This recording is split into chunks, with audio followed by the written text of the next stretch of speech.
You're going to be like when we get to my last story.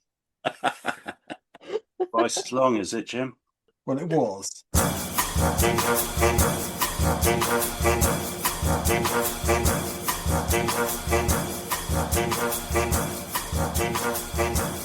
Hello, welcome to another episode of Everything's Fine Probably, your weekly antidote to bad news. And if you listened last week, you remember we opened the show with Nigel Farage, which was unfortunate for us, Leave for it. you, and possibly for Clacton. I can't. I've got about 20 minutes of this now.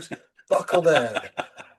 So Farage just won the by-election after once again presenting himself as Britain's great anti-establishment outsider. Nigel Farage, a man who's been an MP, an MEP, a party leader, a professional political campaigner, and a television personality for approximately the entire period since dinosaurs were replaced by reality television. He spent 30 years trying to get into the establishment, and then every time he gets in, turns around and says, "Look at this establishment I'm not part of." I mean, it's extraordinary. He's like a burglar who buys the house, moves in, changes the locks, and then holds a press conference about how he's bravely infiltrated the property.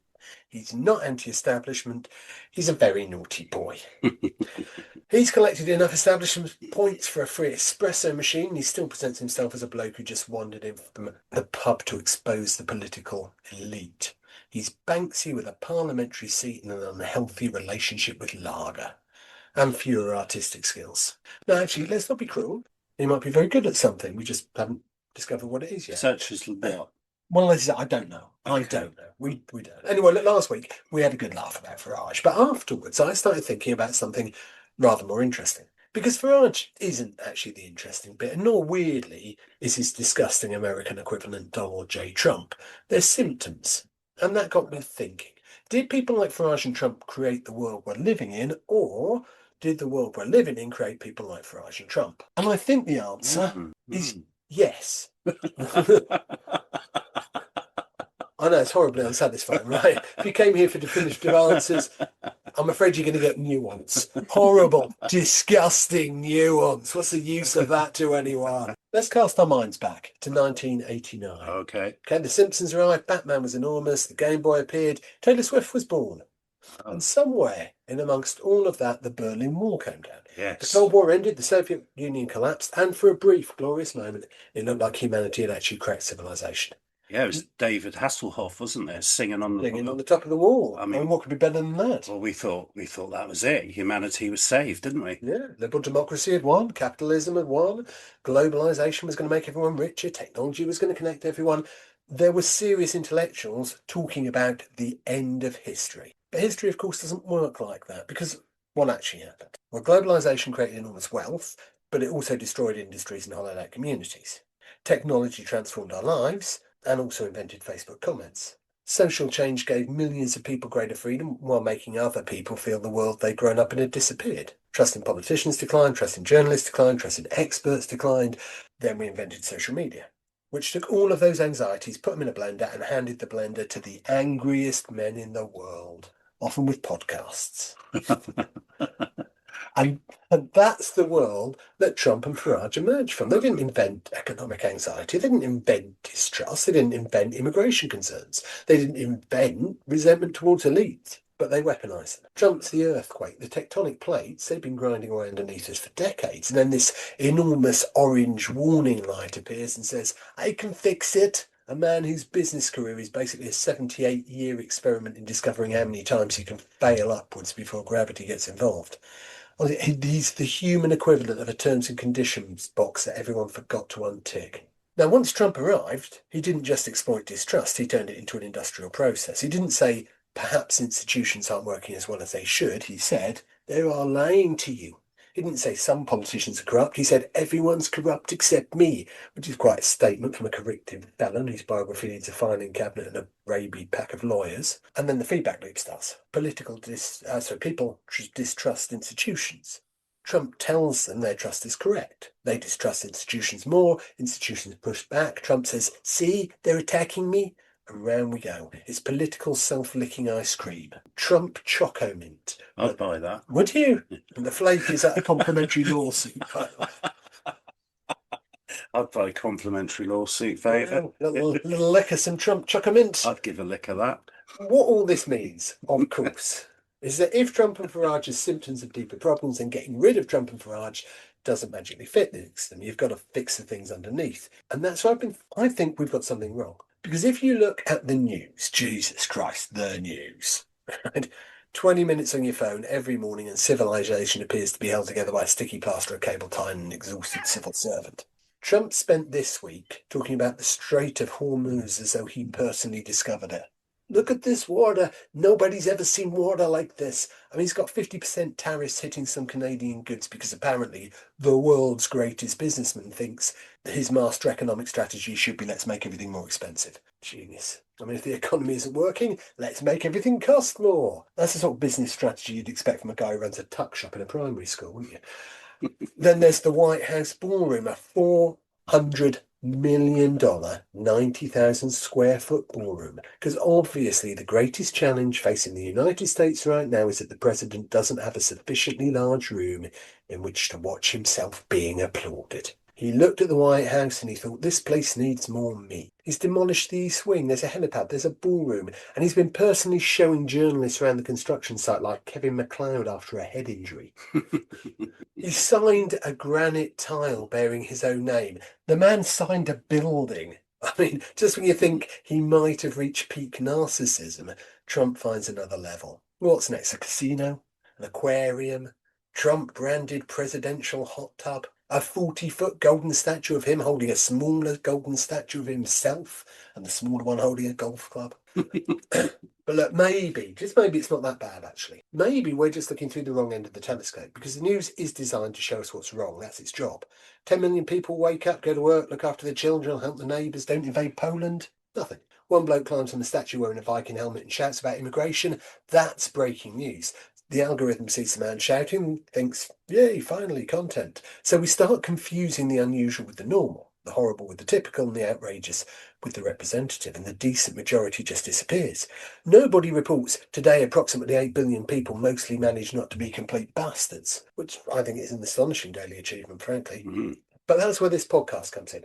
We've been doing this for over a year, and without really meaning to, we've been gathering evidence. Take the High Seas Treaty. We've talked about this for months, country after country, ratification after ratification. Eventually it entered into force. Humanity actually agreed to protect biodiversity across enormous areas of oceans.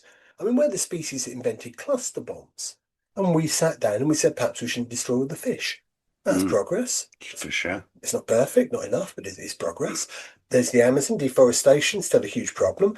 But Brazilian Amazon deforestation has fallen dramatically. It's reached its lowest first half level in a decade. People changed policy, the forest responded. So what we do matters. We've seen coral recover, we've seen sea turtles recover, we've seen species recover because people decided that perhaps exterminating everything isn't the best long-term strategy. It's a low bar, but we cleared it. Then there's science, gene therapy, cancer research, vaccination, dementia research, technologies that would have had you burned as a witch in days gone by. HPV vaccinations preventing cancers. Somewhere right now, a scientist is staring through a microscope thinking, I reckon I can fix this. Nobody's making a Netflix documentary about them. They're not on GB News explaining that big mitochondria doesn't want you to know the truth. They're just getting on with it. They're changing what's possible.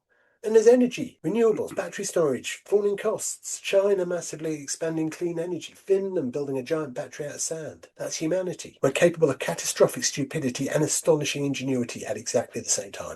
We're idiots, but we're inventive idiots. And maybe that's our superpower.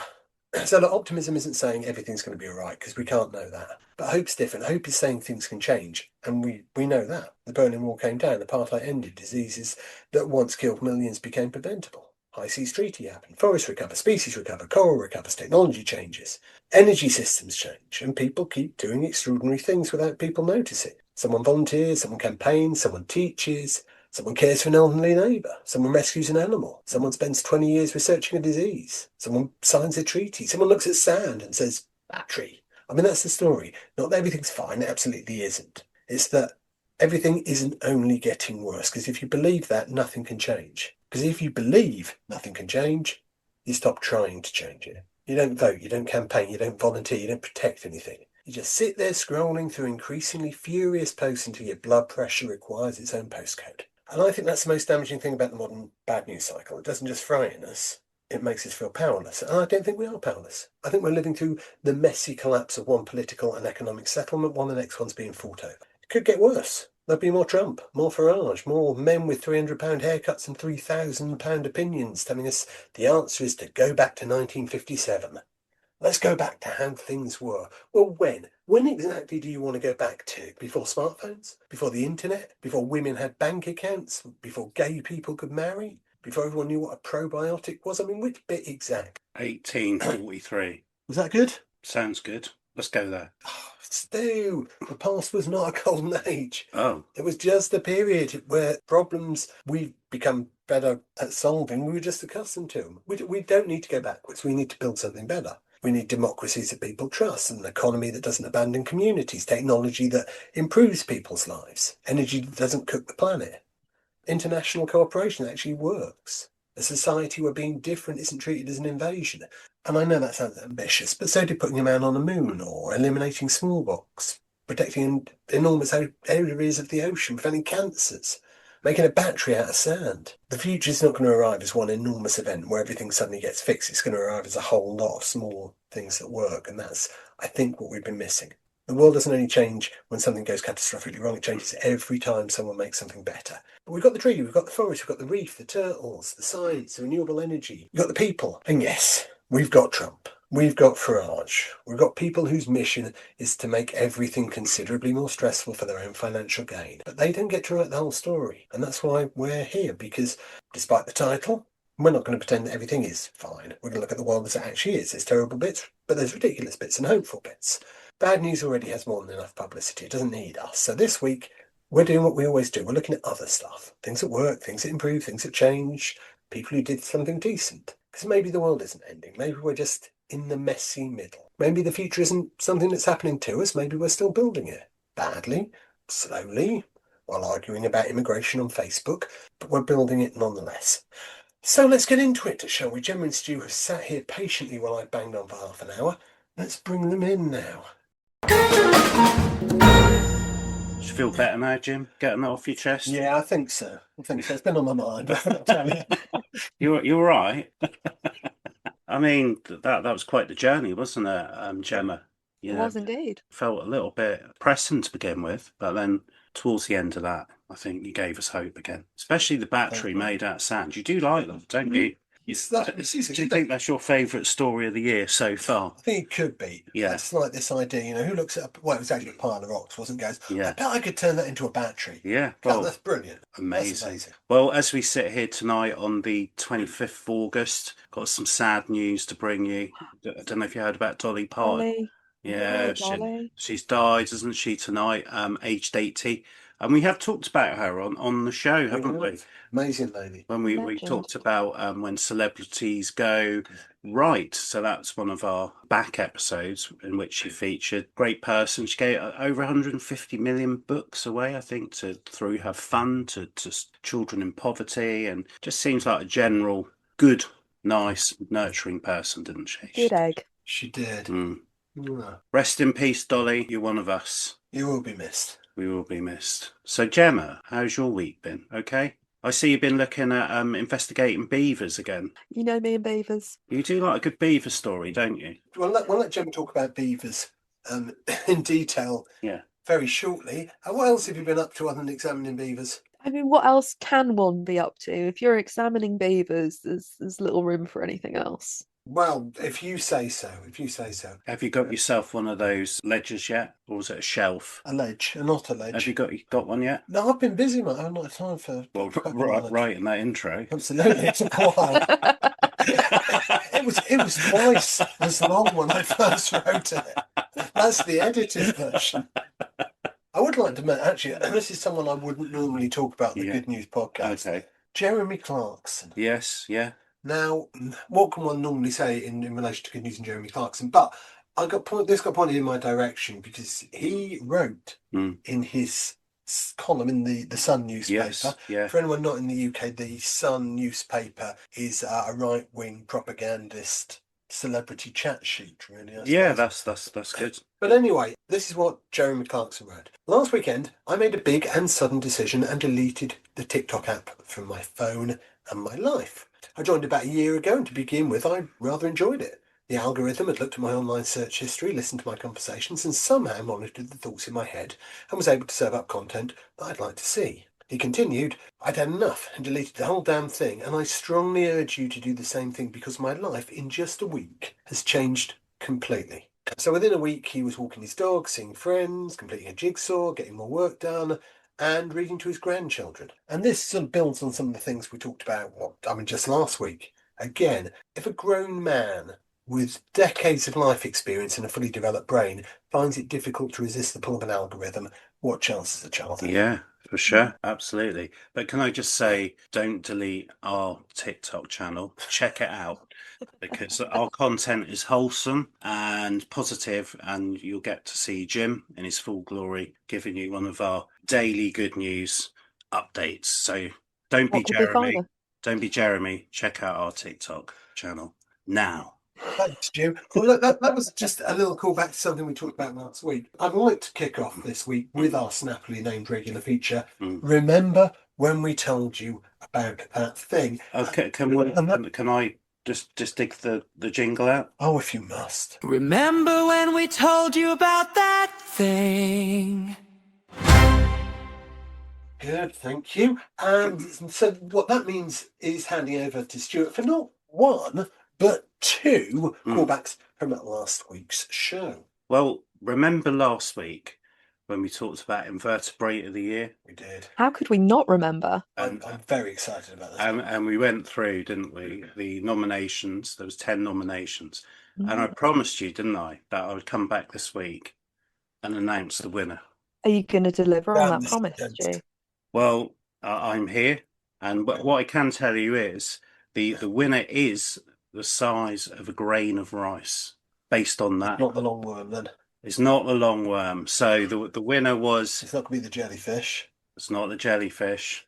So here we go. And the winner is Invertebrate of the Year 2026, the leaf sheep. A neon green solar-powered slug. And apparently it's inspired at least one Pokemon character and triumphs this year. When Gemma, what you're right. I can't get over the look of amazement on Jim's face. You weren't expecting the leaf sheep, were you? To be honest, I didn't even remember it. Oh, List of nominees. That's how little impression. Well, I'm going to tell you, it's a solar-powered slug, which is impressive. That fits right into our narrative, doesn't it? That's right up our street. And it lives underwater and is this year's winner. This was run by The Guardian. So can I just check, do all the slugs run off of the grid then? We just plug them in. Yeah. I mean, you know, these... They run off fossil fuels. This is outrageous. Well, these ones are green, clearly. Bloody oil. What sort of charging cable would they take? I don't want to think about it. Just a basic USB. The size of a grain of sand. How are you going to plug them in? Well, it's amazing what they can do these days with These days. So the leaf sheep, as we discussed last week, was the Costa Stela Kuroshimai. That was the Latin. Oh, was that the one I thought was a caterpillar? You did, yeah. But to be fair, then you did think they were all caterpillars, didn't you? But I think you just sort of played the odds, really. I did. And you didn't get any of them right. But, Yeah. But it was a good effort. Well, it's been a disappointing year for caterpillars, I think. It has. It has. Well, congratulations to the leaf sheep. So this is a green sea slug, and it's algae covered, as well as being covered in pink-tipped spikes, like a cactus, and has an antennae, and also close-set black eyes. It's got a lot going on for something the Isn't size it? of a grain of sand, doesn't it? Yeah, I mean, leaf sheep lives in around the area of Japan, Indonesia, and the Philippines, and was only discovered in 1993.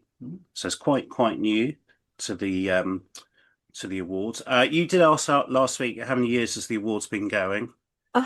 3 years. Oh, This is the third year. Guess who announced the winner? Broadcaster, environmental campaigner, Chris Packham. So it's quite an event. It's quite a glitzy event. Chris Packham, he said, it's very, very... I won't do the accent. But anyway, that wasn't his accent. I'm not going to do a Chris Packham. He said it's very, very beautiful, but also very smart too. He says it harvests a photosynthetic material from the algae it's covered in, and it builds its own solar panels. Well, that's This is amazing, isn't it? incredible.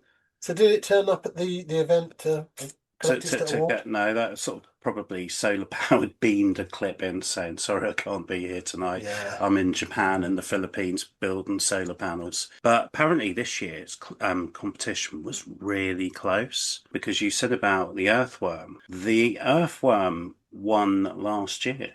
The beady-eyed, charmingly fought off strong competition from the worm, but also, can you remember? Beat off the worm, did it? Beat off the worm. Can you remember my pick last week? The Moss Garden Bombus Dalabombi? Yeah, that was the bee, wasn't it? Yeah, second. Really? Because I thought you fancied the eternal jellyfish for it. Well, we'll go on because the Must bee, be. the giant ginger bumblebee, is increasingly threatened in Patagonia. So it was good that that featured at number 2. Third place, though, was the horseshoe crab. And I think, is that one you fancied, I think? But it predates the dinosaurs and contains, right, blue blood, royal. And then following up the rear was the common woodlouse. So going back, Well done to all the nominees. but going back to your point, Mm. worms have historically polled very highly in this competition. So it was a real shake-up Yeah. this year. Look out for this next year. We'll feature it again. But congratulations to the leaf sheet.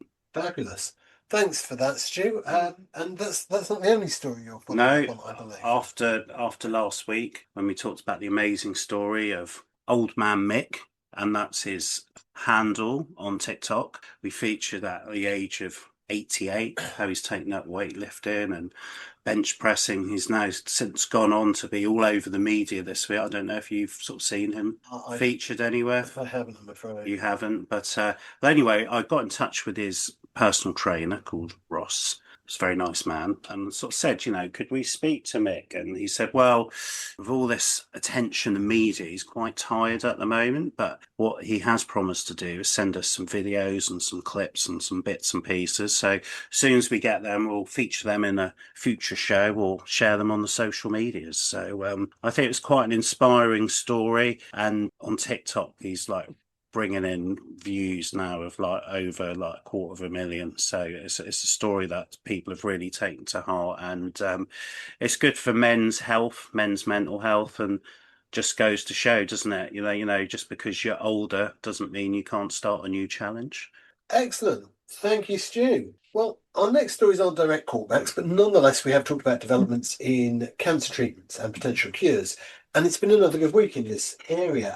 Gemma, do you want to kick us off on this one? I will do. This one is genuinely exciting. The NHS has been trialling a new blood test that could help detect cancer earlier than ever before. And the results, they're giving us a lot of reasons to feel optimistic. The NHS has been running the world's largest trial of multi-cancer early detection blood test, known as the Gallery test. More than 142,000 volunteers across England took part, giving blood samples at mobile clinics in over 150 locations. The idea is simple but powerful. The test looks for tiny fragments of DNA in the blood that may indicate cancer, even before symptoms appear. It's designed to complement existing screening, not replace it, and help catch cancers earlier when treatment is more likely to be successful. Now let's talk about the results, because this is where things get exciting. First, while the trial didn't meet its primary goal of reducing all late-stage cancers combined, it did show something incredibly important. There were more than 20% fewer stage 4 cancers in people who had the blood test during the second and third year of screening. So why does this matter? Because stage 4 cancers are the hardest to treat. Reducing these diagnoses mean more people may have their cancer caught earlier, when treatments can be curative rather than just supportive. Even better, the trend strengthened over time. In fast-growing cancers that are usually found late, like pancreatic, ovarian, and liver cancers, stage 4 diagnoses dropped year after year. In fact, by the third round of screening, stage 4 diagnoses were down by 26%. More early stage cancers were detected in people who had the test, about 16% more stage 1 and stage 2 cancers overall. That's exactly what we want, catching cancer early when treatment options are broader and outcomes are better. This is big. Earlier detection can completely change someone's cancer journey. It can mean less invasive treatment, shorter recovery times, and dramatically improved survival rates. Doctors involved in the trial have called this technology potentially game-changing, especially for cancers that are notoriously difficult to diagnose early. And this isn't just about science, it's about accessibility. The trial used mobile clinics, interpreter services, and data-driven recruitment to reach people from all backgrounds, including older and more deprived communities. That means the benefits of early detection could reach everyone, not just those already engaged with healthcare. So imagine a future where a simple blood test at your local clinic could flag cancer before symptoms even begin. A future where fewer people face late-stage diagnoses. A future where treatment can start earlier, outcomes improve, and lives are saved. The trial shows that future is not science fiction, it's within reach. Researchers will continue analysing the data, and more results will come over time. But the early signs are clear. This test is safe, accurate, and capable of shifting cancer detection earlier. Health organisations will now review how this technology could be used across the NHS in the future. In summary, a small vial of blood could one day help transform cancer care in the UK. The NHS trial is showing real promise. Fewer advanced cancers, more early diagnoses, and a glimpse of a future where early detection becomes the norm. Excellent. That sounds great. And look, that's not the only excellent cancer news from this week, although it is excellent cancer news. In relation to skin cancer, scientists have announced promising results from a phase 3 trial of a personalised cancer vaccine. And that could help to stop melanoma coming back after surgery. Now, before we get too carried away, where everything's fine, probably not everything's definitely fine. So the full data hasn't been released yet. It's not a miracle cure. It's not a vaccine you can pop down boots and get with your flu jab and some antihistamines, and it doesn't prevent you from developing cancer in the first place. But it's still potentially a really big deal. The basic idea is a little bit bonkers. I mean, it's not Nigel Farage claiming he's anti-establishment bonkers. I mean, it's quite brilliantly bonkers. Here's how it works. Every time you get an opportunity to shoehorn Nigel in, you do, don't you? Yeah. Just can't leave it alone, can you? No. No, you're just going to It's like a keep. scab. You're just going to keep doing this until he finally disappears. Oh, do you think he will finally disappear? I think he will do Oh one my day. God. I think he will do. That's a lovely thought. That'll be quite the day, won't it?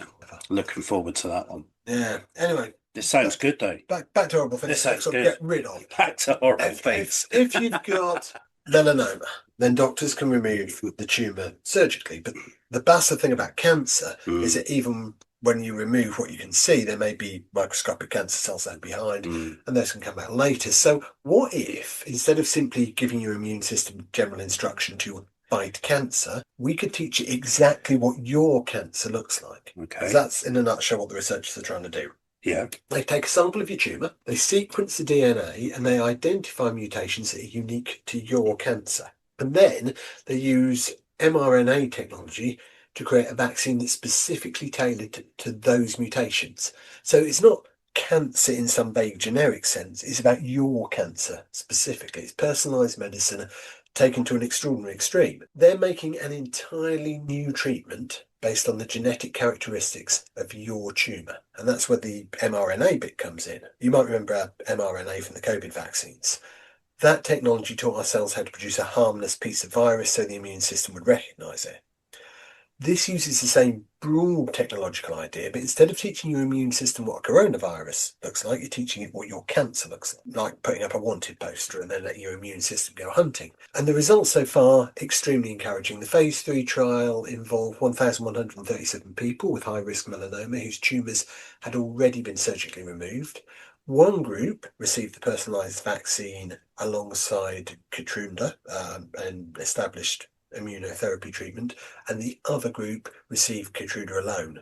And the people receiving the combination stayed cancer-free for longer and had better results on the measure of cancer spreading elsewhere in the body. So the companies say both results were statistically significant and clinically meaningful, which is amazing, right? I mean, this isn't coming completely out of left field, by the way. Earlier phase 2 results with 5 years of follow-up found a 49% reduction in the risk of recurrence of death and a 59% reduction in the risk of distant metastasis of death compared with Keytruda alone. So the latest trial is important. It's the first phase 3 result to show that this personalised mRNA approach can work at large scale. It's making cancer researchers rather excited. Not because we've cured cancer, we haven't. Cancer is not one disease, it's a vast collection of diseases that happen to involve cells deciding, like Donald Trump, that the normal rules are for other people. But it could represent a significant change in how we treat some of them. Historically, cancer treatment's been a bit blunt, hasn't it? Chemotherapy, for example, it attacks rapidly dividing cells, which is why it's incredibly effective. But also your body sometimes responds, why did you just attack my hair? Radiotherapy is more targeted. It can still damage healthy tissue though. Immunotherapy has transformed treatment for some cancers by helping the immune system attack tumours. And now we're getting to the point where we can potentially say, right, let's work out exactly what makes this particular cancer different from the healthy cells around it, and then design the treatment around that. And if all that wasn't exciting enough for you, researchers are already investigating personalised cancer vaccine against other cancers: lung, bladder, kidney, pancreatic, and stomach. All of which means if this approach continues to work, we could eventually be looking at a completely different model of cancer treatment. Absolutely incredible. It's an amazing thing. As ever, I'm going to put a little caveat on this. There are obviously enormous questions about cost, manufacturing, how quickly the treatments can be produced, but still worth celebrating. I think it's a genuine milestone. Tailored care is absolutely incredible, isn't it? As you said, chemotherapy is incredibly blunt, isn't it? It's a blunt tool, it's a blunt instrument. So if you can attack whatever the cancer is on an individual basis, then from a health point of view, that's so much better for the patient as well, isn't it? Absolutely. This is great news. So we're in a stage 3 trial, is that right? We are. Well, need to keep an eye on this one. I think this is important breaking news. Absolutely. Now, in last week's episode, I criticised Nigel Farage. Did you? No, really? Really? I'm sure you didn't. You've not done that before. Well, I did, actually. The reason I criticised him particularly was for calling a by-election that cost the UK taxpayer £275,000, and I mentioned the sort of thing that this could have funded, including youth support. Well, there's been some good news around that this week too. Gemma, it's back over to you. Wow. Over the past year, the UK has launched one of its most ambitious youth mental health expansions ever. It's a coordinated effort between the NHS, the government, and charities, all focused on making support easier to access, earlier to reach, and available in places young people actually spend their time. On the 13th of February 2026, a £7 million funding boost was announced for early support hubs across England. These hubs are walk-in spaces for anyone aged 11 to 25, offering counselling, wellbeing, coaching, crisis support and practical help, all without needing a GP referral. They're designed to catch problems early before they become crises. And early intervention works. Hubs already report thousands of young people accessing support who previously wouldn't have known where to turn. Then on the 10th of June, the Department of Education confirmed that nearly 6 million children now have access to mental health support teams in schools. These teams help with anxiety, exam stress, friendship issues, and early signs of depression. The impact has been remarkable. 9 in 10 schools report improved student well-being. 7 in 10 schools report better attendance, and teachers say students are seeking help earlier and more confidently. This is exactly the kind of quiet, steady progress that transforms lives. In early 2026, the government announced a major expansion of the NHS mental health facilities, 100 new community mental health centres offering walk-in support, 59 mental health emergency departments giving young people a safe alternative to A&E during crisis. The first centres open in autumn 2026, with more rolling out from March 2027. This is the biggest redesign of youth mental health crisis care in a generation. Let's pause and appreciate why this is such good news. For years, young people have faced long waits, limited access, and stigma around asking for help. But now support is becoming local in schools, communities, and high streets. Early, catching problems before they escalate. Accessible, no referral, no gatekeeping.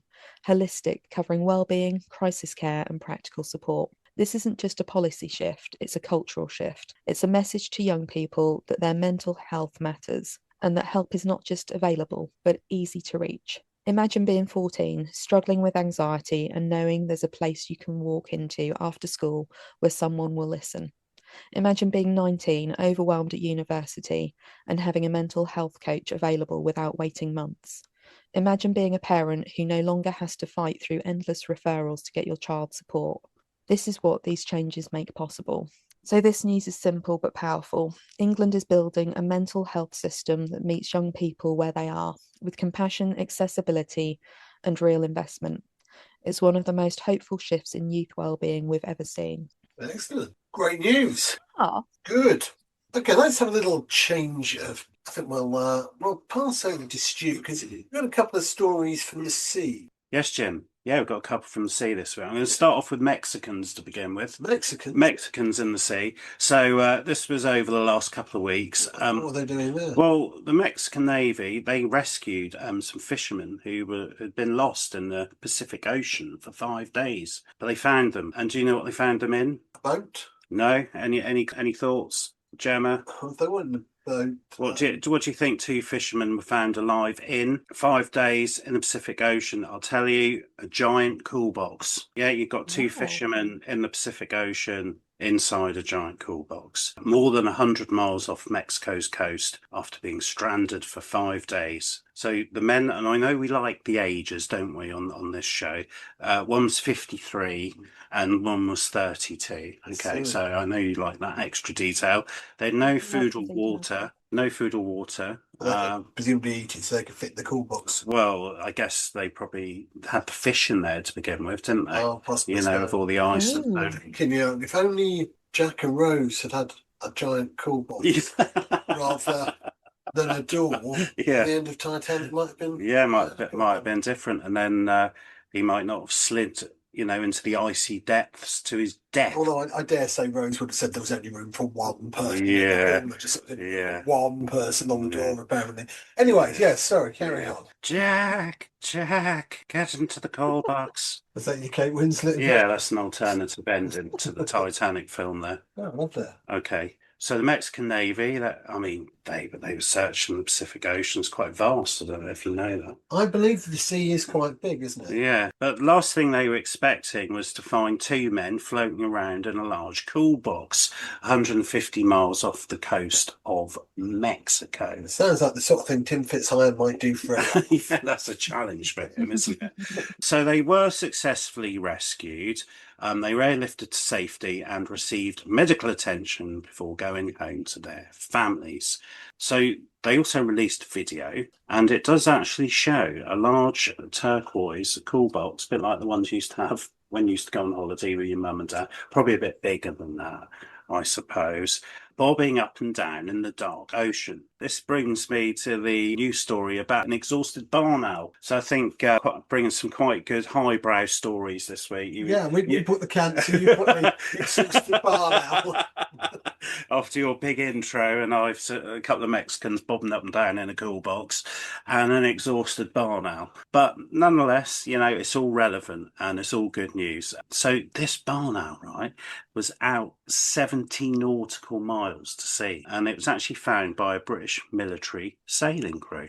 So during the 50th anniversary of the Round the Britain and Ireland race, the British Army Offshore Racing Team's yacht found an unexpected stowaway, the barn owl. It's not migratory seabird, shouldn't have been out there, but they spotted it struggling in the ocean. So crew members, they watched as this barn owl tried to land, accidentally tumbled from the mast and into the sea, falling into the water 3 separate times. It tried to land on the mast, but just kept falling off into the sea. In the end, though, it managed to get onto the deck, completely exhausted. So the sailors, and I know you always like the names, Will Naylor and Sergeant Mark Pfefferbridge. How old were they? I haven't got the ages this time, so I just got the names. What they did, they got it. They got the barn owl. They wrapped up in the towel. Journalism, Stu. Sloppy journalism. Yeah, well, for sure. The barn owl? For sure. I mean, this is quite, this is hard-hitting stuff. So they wrapped the barn owl in a towel, and then they gave it a makeshift bed. And then they jokingly dubbed it an extra crew member. Absolutely. And they actually gave the barn owl the name Little Reg.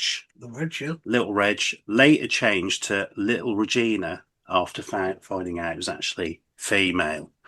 Because they were in the middle of a grueling 1,800-mile race, the crew coordinated a multi-agency handoff. I mean, we've all been there, haven't we? They cost quite a lot. They do. Have you ever been involved in a multi-agency handoff, Gemma?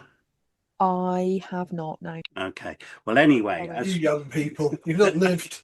well, so this involved the Caister Independent Lifeboat, which, for anyone who knows the show, we're all Norfolk based. This is near Norfolk, and the lifeboat intercepted the yacht off the Norfolk coast, transferring the owl to the Marine and Wildlife Rescue and ultimately to the RSPCA in East Winch Wildlife Centre. Upon arrival, little Regina was given fluids, warmth, and food, and reportedly gulping down a mouse immediately, and was successfully nursed back to health. Experts suspected the bird may have accidentally roosted on a docked fishing vessel that then carried little Regina far out to sea.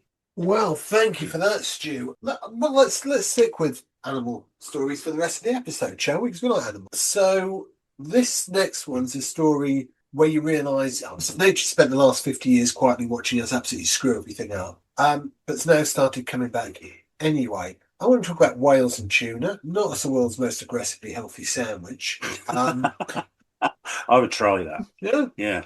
Be a bit rubber. Don't get that in your meal deal at Tesco, do you? Bit rubbery. Well, maybe. It would be a bit rubbery, wouldn't it? With the whale blubber. Oh, you have to eat the blubber. Oh, you wouldn't eat the blubber? Well, I mean, it'd be chewy, wouldn't it? well, let's start with whales, shall we? So 40 years ago... Is it a sandwich? No, this has nothing to do with sandwiches. Okay. You've moved on from that. Oh, right. I did say it wasn't as a okay. Right. Sandwich. Is it a sandwich? It's not a sandwich. Okay. So 40 years ago, countries agreed on a moratorium on commercial whaling. Good. A slightly extraordinary sentence when you think about it. Humanity had spent decades looking at the largest animals ever to live on Earth and thinking, yes, let's kill those. They're enormous. Because blue whales are huge, they're majestic. They grow about 30 metres long. It's bigger than a double-decker bus, so naturally we looked at it and thought, that's a lot of meat. We're a peculiar species, aren't we?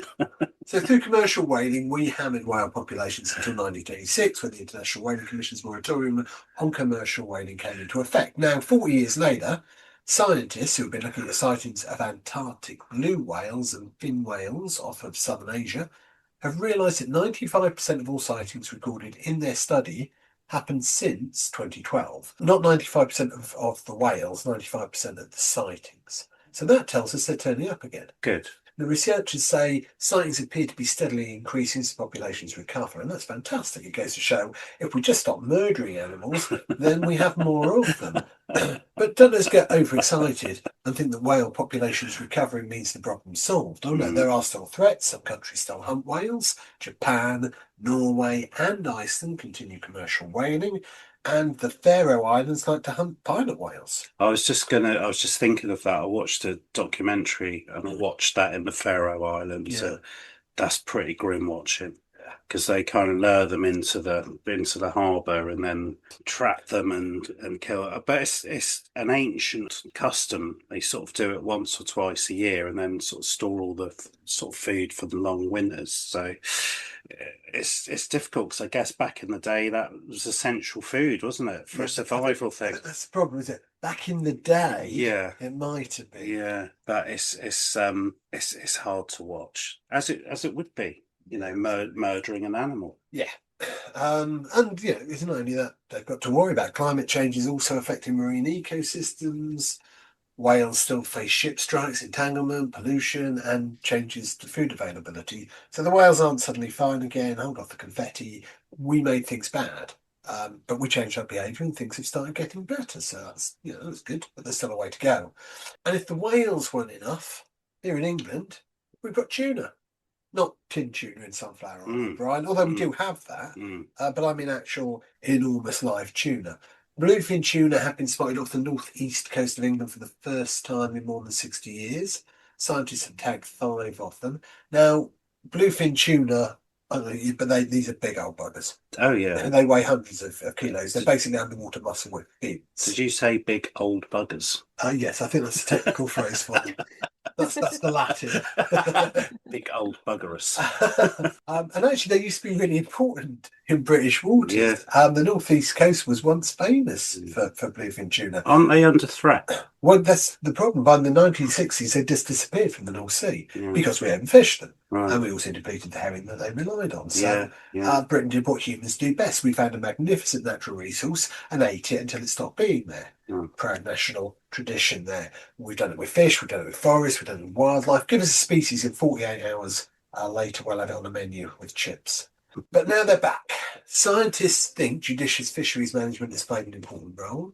There may also be a contribution from climate change because warming seas are changing where species can live. And scientists don't yet know exactly where these particular tuna have come from, which is why they're tagging them. But apparently the tuna haven't submitted their passports, so we don't know if they're British nationals and whether reform would immediately deport them. But let's hope not. Coming over here into our seas, eating our herring. Back to Russia. Dr. Lucy Hawes from the University of Exeter described bluefin tuna as a native British species, so they are supposed to be here. Wow, never knew that. Yeah, they used to be incredibly important to the region, and their return is a sign that something underneath the surface is changing because bluefin tuna are top predators. They don't just wander into an ecosystem because they've got nothing better to do. They need a healthy food web beneath them, so lots of smaller fish, lots of prey, a functioning ecosystem to support gigantic predators. So when you see bluefin tuna off the coast of England, you're not just seeing a big fish, you're seeing an ecosystem that's actually going places. So we've talked on the podcast about sea turtles recovering, we've talked about coral reefs showing signs of recovery, we've talked about the Amazon, we've talked about protected oceans. Now we've got enormous fish returning to British waters. I think in that as well, climate change does play a part though, doesn't it? Yeah, absolutely. And as a result of climate change, we are perversely going to see some benefits as well, aren't we? Yeah. And I mean, at the moment, there's an abundance of squid, isn't there, in the North Sea, which again, they're putting down to sort of climate change. So there will be changes, which could be good. Well, that's what Tice told you, the wine stew. Think about the British wine. Think of the wine, think of the bubbly. So we could be eating squid and tuna, basking in the sun, drinking English bubbly. Yes, whilst all our underlying health conditions make us slowly die. Anyway, back to the good news. But not then if we've got specifically tailored vaccines. Well, maybe so. But look, we need to get back on topic because right at the top of the show, Gemma told us that she'd been looking into beavers. I've been looking forward to this. So let's find out what she found out. Yes. Well, I'm prepared to be interrupted a lot during this one. All right then. Slippery beavers. Hold the drink. All right, go on. Okay, so this one looks at the return and expansion of wild beavers in Devon. These little ecosystem engineers are reshaping landscapes, restoring wetlands, and proving that rewilding really works. Beavers were hunted to extinction in England around 400 years ago, but in Devon, something remarkable happened. A small population was discovered on the River Otter in 2014. And instead of Oh, I know, it's very confusing, right? I don't know whether the River Otter has otter ledges or not. But it definitely has beavers. So that's. What does it have? Otters? No, beavers. I'm going to be honest. It's my turn for. It's just one of those happy coincidences. I see. So anyway, you need to get on with it and all your otter ledge this week. Oh, yeah. I'll be checking in next time to see if you have. Leave it shit. Mm-hmm. Yeah, you never know. The beavers might make use of it as well. Your otter ledge could get the beavers coming. For sure. So if you want to get more beaver, get an otter ledge. Yeah. Let's hear a little bit more about these slippery beavers. Instead of being removed, conservationists launched a monitored trial to see what would happen if they stayed. The results were so positive that in 2020, the government granted them the legal right to remain, the first wild beavers allowed in England in centuries. Fast forward to 2026, and the story gets even better.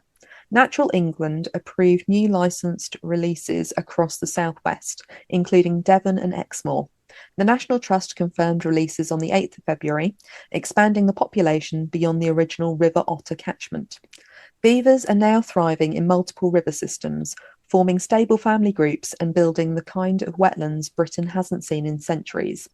Beavers aren't just cute, they're keystone species. Their dams, ponds, and channels transform entire ecosystems, and the benefits are extraordinary. Flood protection. Beaver dams slow water flow, reducing peak flood levels downstream. Drought resilience. Their wetlands store millions of litres of water, keeping rivers flowing even during long dry spells. Cleaner water. Dams trap sediment and filter pollutants, improving water quality naturally. Biodiversity boosts. Wetlands support amphibians, fish, insects, birds, and mammals, creating wildlife hotspots. And climate resilience. Wetlands store carbon and buffer extreme weather. These aren't small improvements, they're landscape level changes that help both nature and people. In Devon, beaver wetlands have stayed green even during severe summer droughts. They've created new habitats for kingfishers, otters, dragonflies, so there may be otters in the river otter, dragonflies, and rare amphibians. Farmers downstream have seen reduced flood peaks, and communities have embraced the beavers as part of the local identity. I'm surprised there was no comment on that. I'm going to be honest, Stu. Well, it was hard to resist, but Yeah. it's a good story. So, I didn't kind of want You to didn't spoil wanna, it by you didn't wanna some, go in pretty lowbrow innuendos. about communities embracing beavers. Well, absolutely. Okay. The Yeah. River Otter Beaver trial, running from 2015 to 2020, showed measurable improvements in water quality, biodiversity, and natural flood management. Those results directly inform the government's decision to allow beavers to remain and expand. With new releases approved, the Southwest is becoming a model for nature-based solutions. Conservation groups expect beavers to spread into additional river systems over the next decade, creating a network of wetlands that support wildlife, protect homes, and build climate resilience. This is rewilding done right, evidence-based, community-supported, and delivering real benefits. Beavers are back, and they're building a brighter, wetter, wilder future. Incredible story. Beavers are back. I think before Stu can go to town on that, that's probably where we'll leave it for this week. Sounds sensible.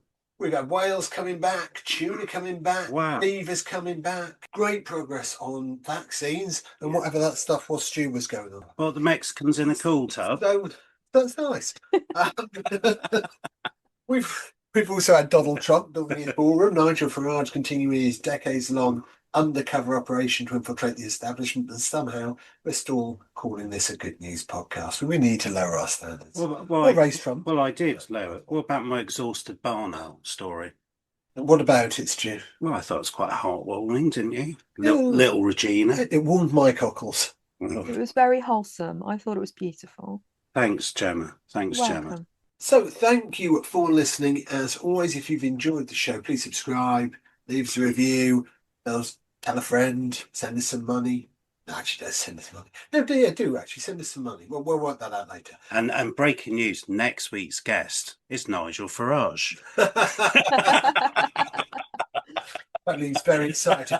No, next week's show, we've got brilliant guest joining us, Joe Wells. He's going to be coming on to help us find some more reasons to believe that humanity hasn't completely lost the plot. So Joe's a comedian, writer and campaigner, and we're going to be talking about comedy, good news, state of the world, and presumably why we've made such a total mess of it. So join us next week. Until then, look after yourselves, look after each other, and if you see a bluefin tuna off the coast of England, try not to eat it. We've only just got it back. This has been Everything's Fine, probably your weekly antidote to bad news. See you next week.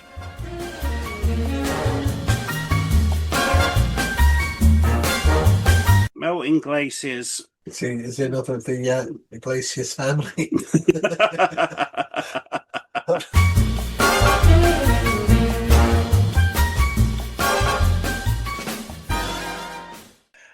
I like that as a new catchphrase for you, Stu.